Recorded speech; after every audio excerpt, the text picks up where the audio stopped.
Ayuda.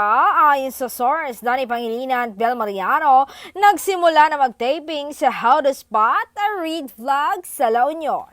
Kaso wala tayong mahagilap na ayuda dahil mahigpit daw na pinagbabawal ang kumuha ng video o picture man lang.